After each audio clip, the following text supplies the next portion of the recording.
Keriuhan kegaduhan yang terjadi di tengah publik beberapa hari terakhir terkait Papua Barat Raja Ampat yang keindahannya dihancurkan, dirusak oleh ketamakan penguasa yang berkolaborasi dengan pengusaha yang melakukan penambangan di daerah-daerah yang memang selama ini kita tahu adalah daerah konservasi, terumbu karang dan sangat dijaga, dilindungi kelestariannya. Tetapi tiba-tiba kita dikagetkan semua bahwa bumi Raja Ampat dirusak oleh pertambangan nikel yang ada di sana. Publik pun mengamuk, netizen mengamuk, bergelora, semua memprotes kebijakan pemerintah yang memberikan izin penambangan nikel di daerah yang syarat konservasi terumbu karang tersebut. Keriuhan ini masih sebatas soal kerusakan lingkungan, kerusakan keindahan alam. Ada yang luput dari pengamatan banyak pihak, dan ini saya mau mengingatkan kita semua. Pertanyaan yang harus dijawab, karena ini akan terkait dengan unsur pidana dan mungkin juga adalah kolusi antara pengusaha dan penguasa yang terjadi selama ini. Kemana perginya, kemana larinya selama ini hasil tambang dari Papua Raja Ampat yang telah dikeruk oleh perusahaan-perusahaan di sana. Kali ini saya secara spesifik mau membahas tentang PT Anugrah Surya Pratama yang beroperasi di Pulau Manuran. Kabarnya Kementerian Lingkungan Hidup telah menyegel wilayah operasi PT Anugrah Surya Pratama yang telah membuka lahan lebih dari 100 hektar untuk penambangan nikel di Pulau Manuran. Tetapi yang mau saya usik kali ini bukan soal luasnya, bukan soal sejak kapan dia beroperasi, tetapi yang mau saya usik kemana dibawa hasil tambang nikel dari Pulau Manuran tersebut. Kita tahu di Pulau Manuran tidak ada didirikan di sana smelter untuk pengolahan lanjutan karena negara kita telah melarang ekspor raw material, baik itu dari semua tambang-tambang emas maupun tambang nikel dan tambang mineral lainnya. Pemerintah tidak membolehkan ekspor raw material. Nah, pertanyaannya dibawa kemana oleh PT Surya? PT Anugrah Surya Pratama hasil dari tambang mereka selama ini di Pulau Manuran. Karena dari citra satelit yang ada, foto Pulau Manuran itu telah terolah, saya harus mengatakan dirusak oleh pertambangan tersebut, dan bahkan Kementerian Lingkungan Hidup menyegel menghentikan operasi PT Anugrah Surya Pratama karena dianggap pentambangan yang dilakukan telah menyebabkan sedimentasi di wilayah pantai yang memang dilindungi.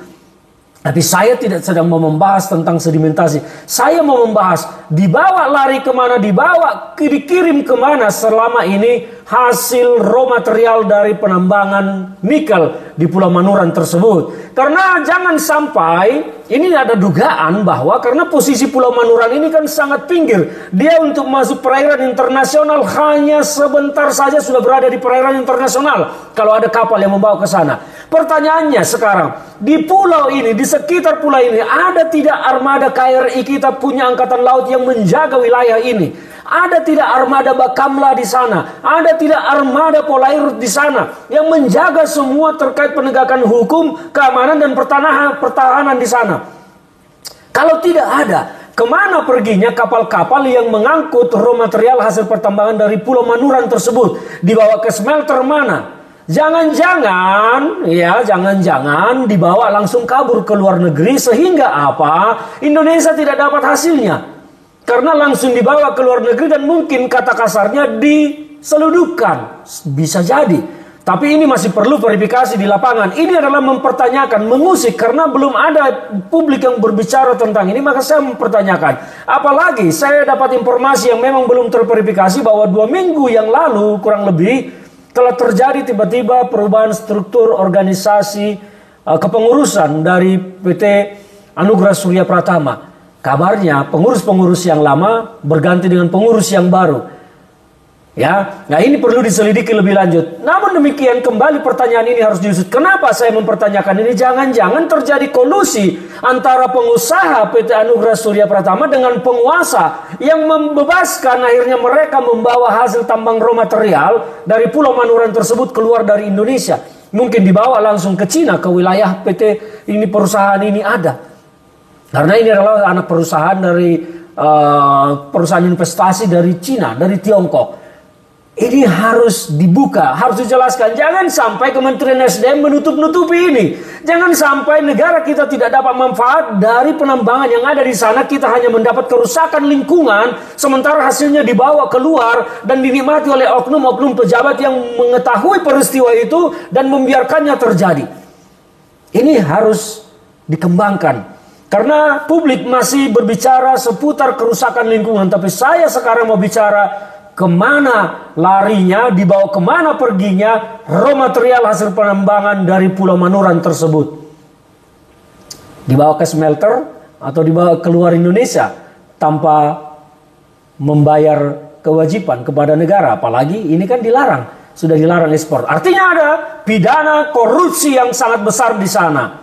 Ini harus dibongkar. Ini harus dibongkar. Saya berharap pesan ini didengar oleh Pak Prabowo Subianto untuk memerintahkan Kejaksaan Agung mengusut ini. Siapa yang bermain di sana harus dibongkar semua. Selain kerusakan lingkungan, negara kita juga mungkin telah dibohongi soal hasil tambang dari sana. Silakan aparat penegak hukum bekerja untuk mengusut ini. Salam dari saya, Ferdinand Hutahayan, untuk kebenaran bagi rakyat Indonesia.